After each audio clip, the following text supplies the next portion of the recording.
The year is 1347. Within the hallowed halls of the Benedictine monastery, Brother Thomas dedicated his life to the preservation of knowledge. Each day, dawn found him in the scriptorium, a sanctuary of silence broken only by the scratching of quills and the rustling of parchment. One day, while searching for a specific passage in the monastery's extensive library, he stumbled upon a book unlike any he had ever seen. Bound in aged leather and secured with a tarnished clasp, it radiated an aura of mystery. He called it in his mind the Book of Secrets. Its pages were filled with a curious mix of remedies, recipes, and cryptic observations, a compendium of knowledge both sacred and profane. Within its worn pages were instructions for creating potent medicines, alchemical formulas for transmuting base metals, and bizarre remedies for ailments both real and imagined. One particular remedy caught his eye, a cure for melancholy that called for powdered unicorn horn. He knew unicorns were creatures of myth, yet the book presented the recipe with utmost seriousness. Driven by a thirst for knowledge and a sense of duty, Brother Thomas began the laborious process of copying the Book of Secrets. He felt compelled to preserve its contents, regardless of their veracity. Life within the monastery walls was one of routine and devotion. Prayers, meals, and manual labor filled the days, each moment dedicated to God. The monks believed that through prayer and study, they could understand God's will and contribute to the betterment of mankind. For Brother Thomas, the act of copying was not merely a mechanical task, but a sacred duty. He saw himself as a guardian of knowledge, ensuring that the wisdom of the past would not be lost to future generations. As he copied, he couldn't help but add his own annotations, questioning certain remedies and offering alternative explanations based on his limited understanding of the natural world. He knew that the book contained knowledge that could be both beneficial and dangerous, and he hoped that it would fall into the right hands, used for good and not for ill.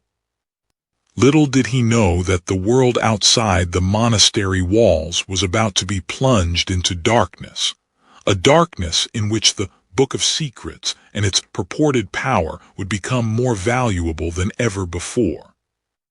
The year of our Lord 1347 brought not just harvests and holy days, but also a creeping dread into the lives of many. For Lady Aliana, the dread was a constant companion, a shadow clinging to the very stones of her ancestral home. A strange sickness had taken root within her family, leaving physicians baffled and remedies impotent. Her brother, once a robust knight, now lay weakened and feverish.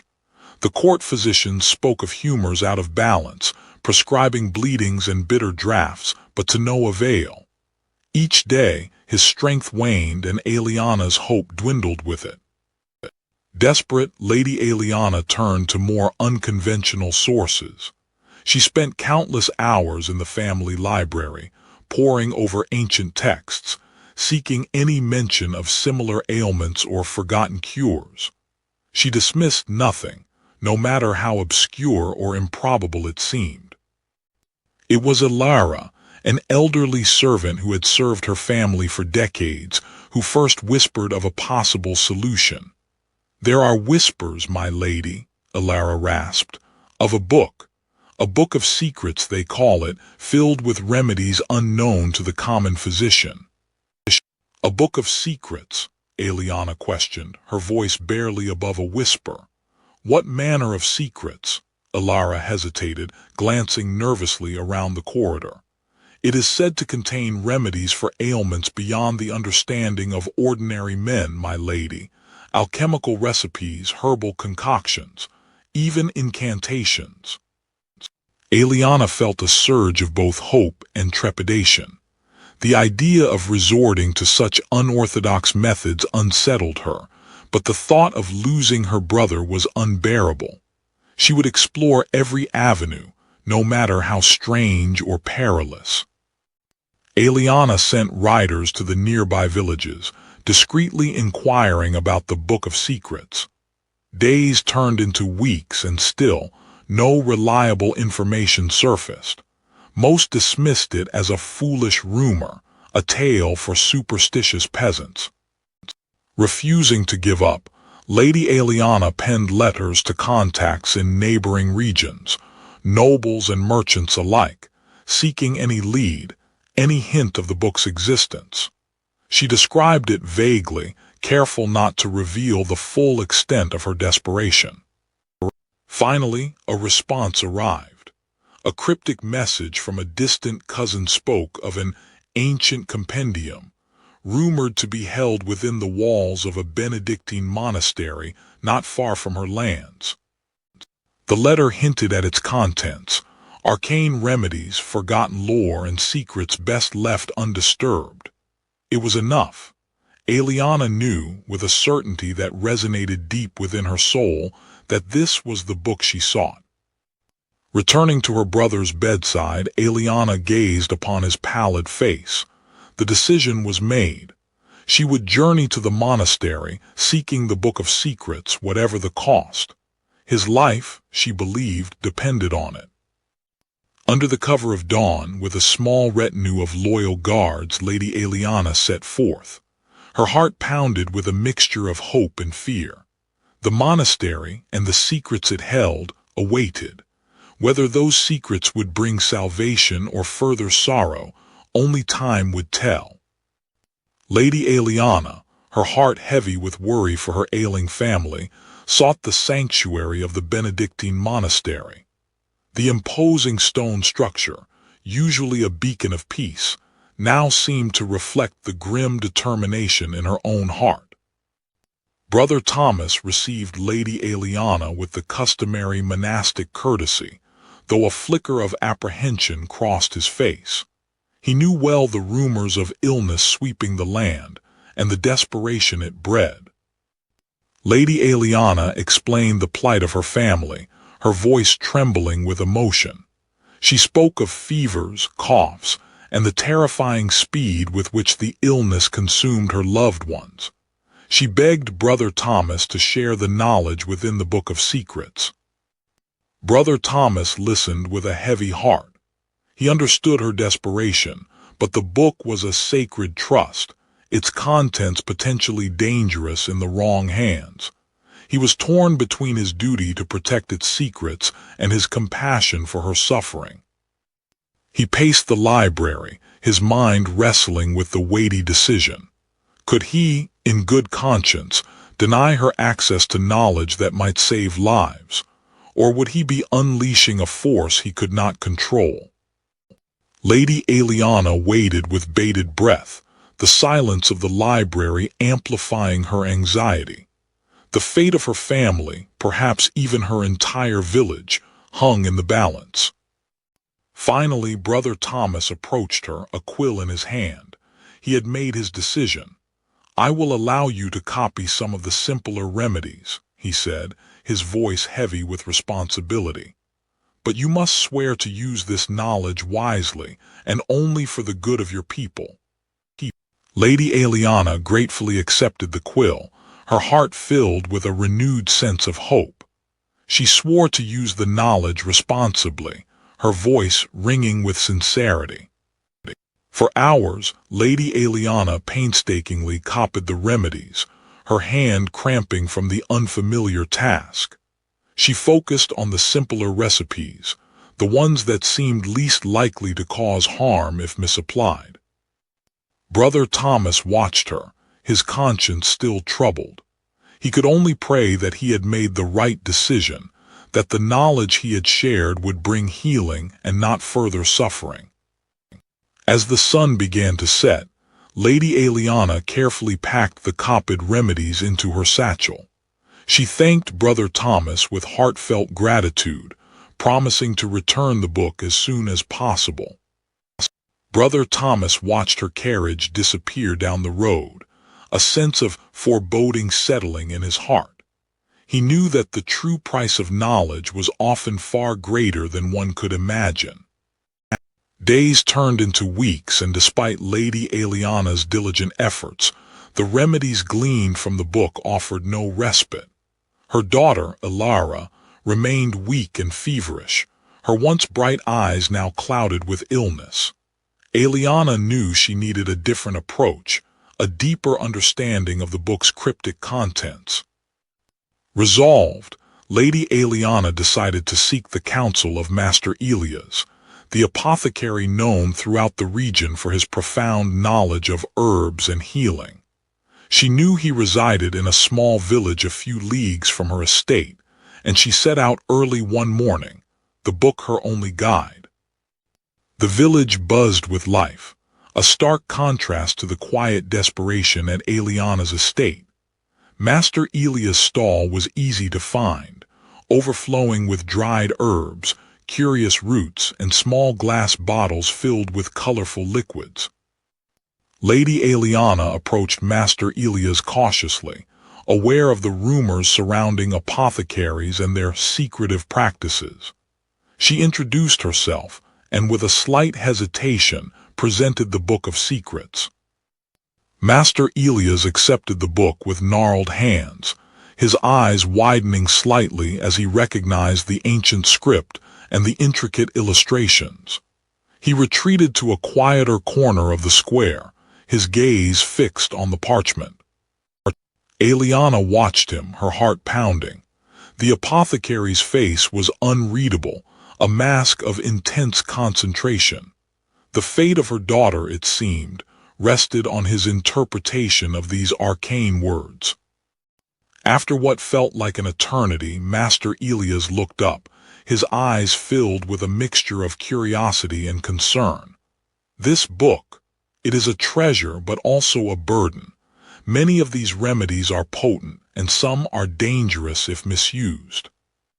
Here, he pointed to a passage describing a plant known as white willow. It speaks of using its bark to alleviate fever and pain. We now know this bark contains a substance similar to what we call salicylic acid, a powerful remedy. Aliana listened intently, absorbing his words.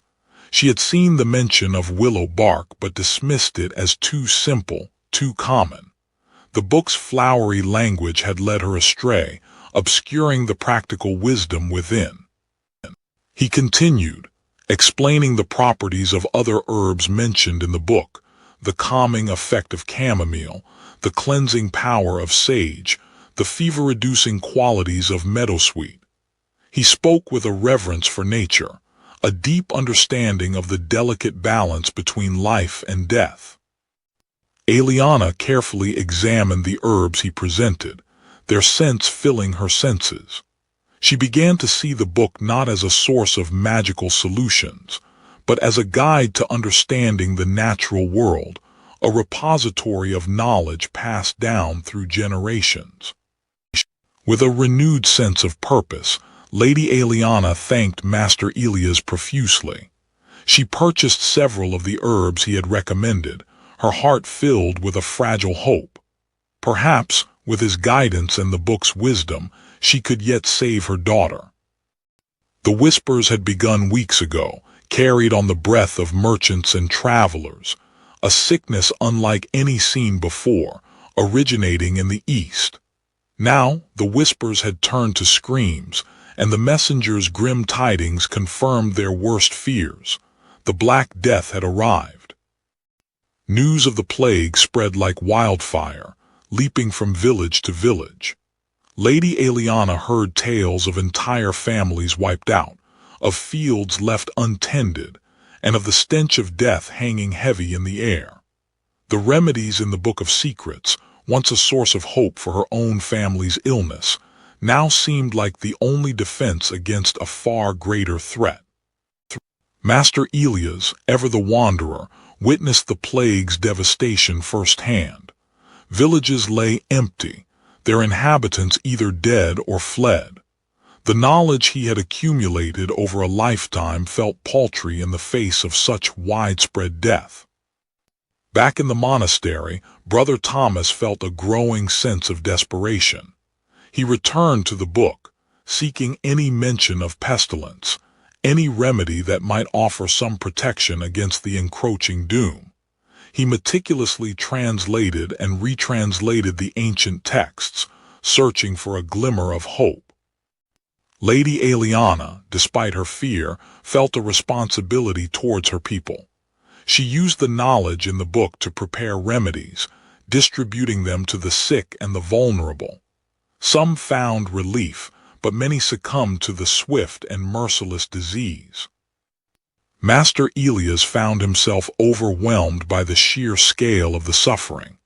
He used his knowledge of herbs and medicine to ease the symptoms of the afflicted, offering comfort where he could, but the plague raged on, defying all attempts to contain it. Within the walls of the monastery, the monks sought solace in prayer. Brother Thomas led them in supplication, begging for divine intervention to halt the spread of the pestilence. But even faith seemed to falter in the face of such overwhelming death. The death toll mounted relentlessly. Mass graves became a common sight, and the rituals of mourning were often abandoned in the desperate rush to dispose of the dead. Lady Eliana witnessed the disintegration of her community, the bonds of kinship and loyalty strained to the breaking point. Brother Thomas, driven by a desperate need to understand, began to document the plague's progress in the Book of Secrets. He recorded the symptoms, the treatments attempted, and the outcomes, hoping that future generations might learn from this tragedy. As the plague continued its relentless march, Lady Eliana found herself increasingly isolated. Her family, her servants, her community, all were touched by death. She turned to prayer, seeking solace and strength in her faith. Master Elias, his heart heavy with grief and despair, continued his journey. He knew that the plague would eventually run its course, but the world would never be the same. The Book of Secrets and the knowledge it contained would become even more precious in the aftermath, a testament to the resilience of the human spirit in the face of unimaginable adversity. Fear, a potent motivator, gripped Lady Eliana. The plague tightened its hold, and desperation pushed her to experiment with the book's more obscure remedies. Hope dwindled as her family's health declined. Master Elias, ever vigilant, watched Lady Eliana's increasingly frantic efforts.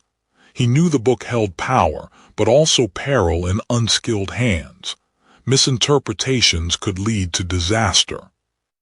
Within the monastery walls, Brother Thomas prayed for deliverance. He knew of the book's journey and the potential for misuse. The weight of his creation bore heavily upon him. Driven by desperation, Lady Eliana administered the latest remedy to Alara. It was a complex mixture, culled from a particularly cryptic passage in the book. Only time would tell if it was a cure or a curse. Master Elias examined the remnants of the concoction. The ingredients themselves were not inherently poisonous, but their combination, he frowned. The potential for unintended consequences loomed large. Hours passed with agonizing slowness. Lady Eliana waited, praying for a sign, any sign that the remedy was working. But Alara remained unresponsive, her fever unabated. Lady Eliana, Master Elias began, his voice low and urgent, the book is a guide, not a gospel. Its wisdom is often veiled, its instructions easily misinterpreted. You must proceed with caution. Lady Eliana bristled.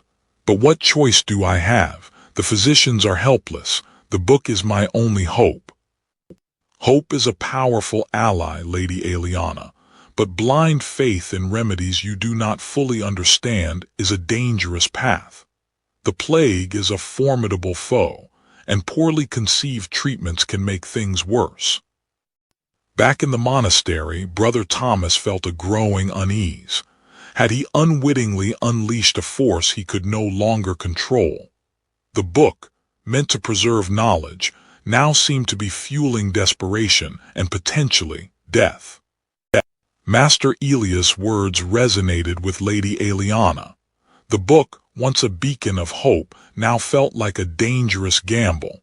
She clutched it tightly, unsure of her next move. The plague raged on, and the line between cure and poison blurred.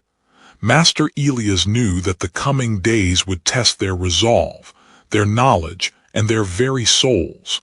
The storm was coming, both outside and within. Brother Thomas paused, his quill hovering over the parchment. The words of the ancient text seemed to mock him. Had he unleashed a force he could no longer control? The remedies, once carefully guarded secrets, were now whispered about in hushed tones, their effects unpredictable and often disastrous. He felt the weight of responsibility, a burden heavier than any tome. He recalled his own experiments, attempts to follow the alchemical recipes in the book, turning base metals into gold, concocting elixirs of life.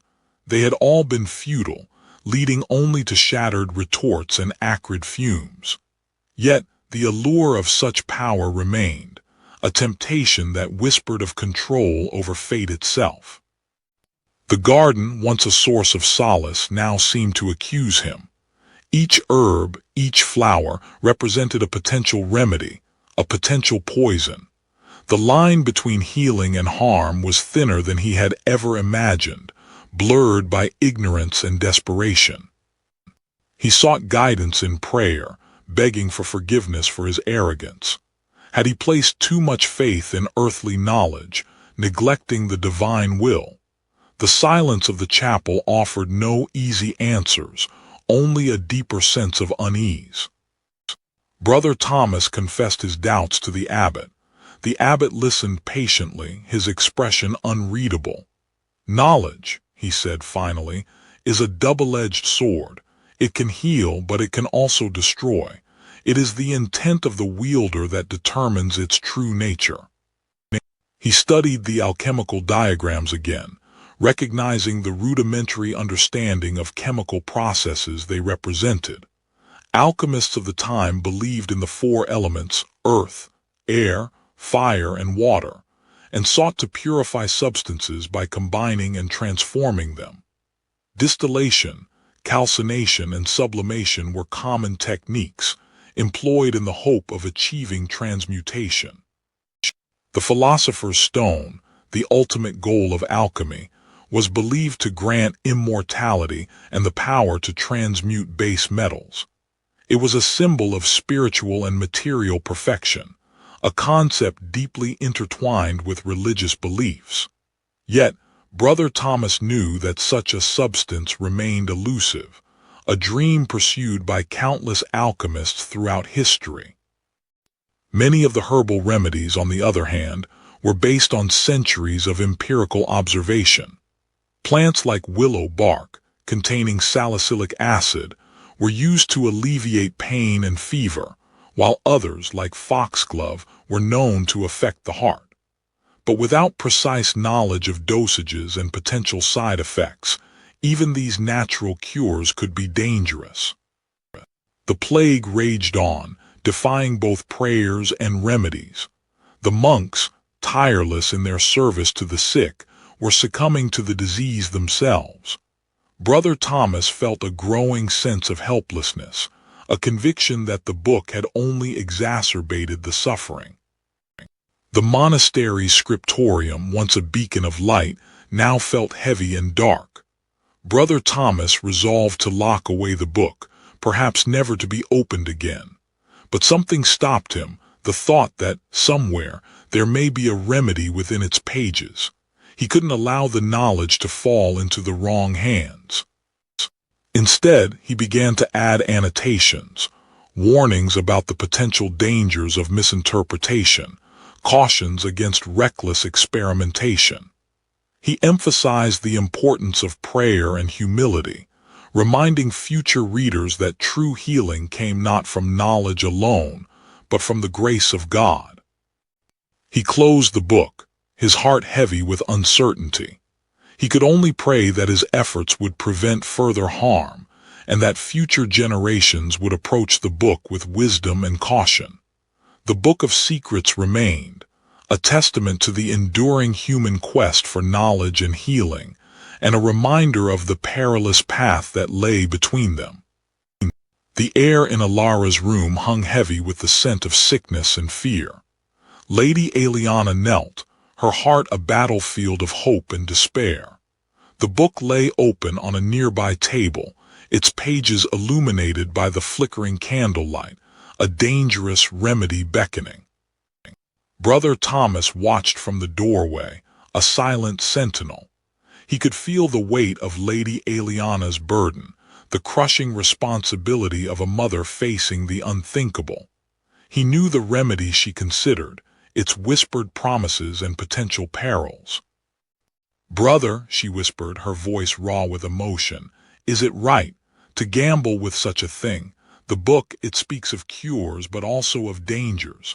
What if I make things worse?"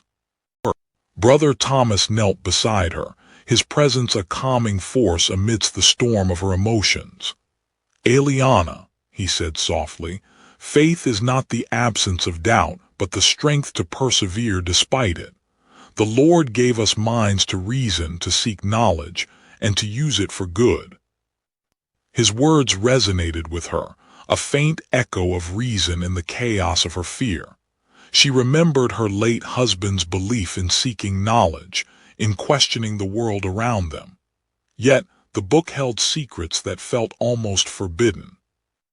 "The choice is yours, Eliana," Brother Thomas continued. "Weigh the risks, consider the potential, and trust in your own heart. The Lord guides those who seek to do good, even when the path is shrouded in uncertainty."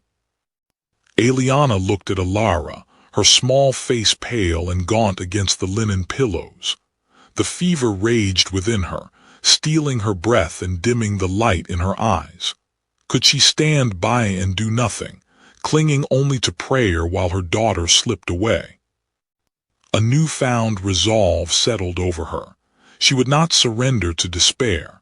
She would fight for her daughter, using every tool available to her, be it prayer or the knowledge gleaned from the ancient book. She carefully opened the vial. Brother Thomas knelt beside her, his lips moving in silent prayer, offering her strength and solace as she embarked on this perilous path. He understood her desperation, the fierce love of a mother willing to risk everything for her child. With a steady hand, Lady Eliana administered the remedy, a strange concoction of herbs and powders. She watched Alara intently, her heart pounding in her chest, praying for a sign, any indication that her decision was the right one. The hours that followed stretched into an eternity. Alara remained suspended between life and death, her fate hanging in the balance. Eliana stayed by her side, whispering words of love and hope, clinging to the belief that she had done the right thing. As dawn approached, painting the sky with streaks of gray and gold, Brother Thomas remained in silent vigil, his prayers a constant hum against the backdrop of uncertainty. The test of faith had begun, and the outcome remained shrouded in the mystery of God's will. Years after the pestilence had waned, Brother Thomas found himself reflecting on the book's journey. He understood now the profound responsibility that came with wielding such knowledge. He added a new section, a cautionary tale, a reminder that even the most potent remedies could be double-edged swords if wielded without wisdom, and a reliance on God's grace. Lady Eliana, forever changed by her experiences, dedicated herself to understanding the herbs in her garden, not just as cures, but as gifts of nature to be respected and understood. She focused on practical care and sanitation with her people. She shared her knowledge freely, teaching the villagers about hygiene and the healing properties of local plants, empowering them to care for themselves. Master Elias continued his travels, his limp a constant reminder of his past. He sought not fame or fortune, but simply to ease suffering where he found it, more selective of the remedies he provided. He used his knowledge to aid the sick and injured, always mindful of the delicate balance between intervention and nature's own healing power. He would tell families to boil water and dispose of waste away from dwellings. The book itself passed on, finding its way into the hands of a young scholar, eager to unlock its secrets. Its reputation grew, both for good and ill. He approached the text with a critical eye, understanding that not all that was written was gospel. The scholar was careful and methodical, verifying the ingredients and proportions before attempting any of the recipes. He was also very aware of the potential dangers involved.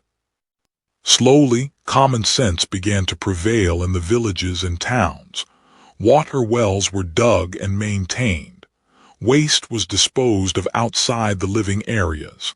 Sanitation became a concern for the town councils and the people. Brother Thomas, his life nearing its end, reflected on the book's legacy. It was not a source of magic, but a collection of human knowledge, capable of both great good and terrible harm. The Book of Secrets remained, a silent witness to the ebb and flow of history, its pages whispering tales of pestilence, parchment, and pomanders, a reminder of humanity's eternal quest for understanding in the face of mortality.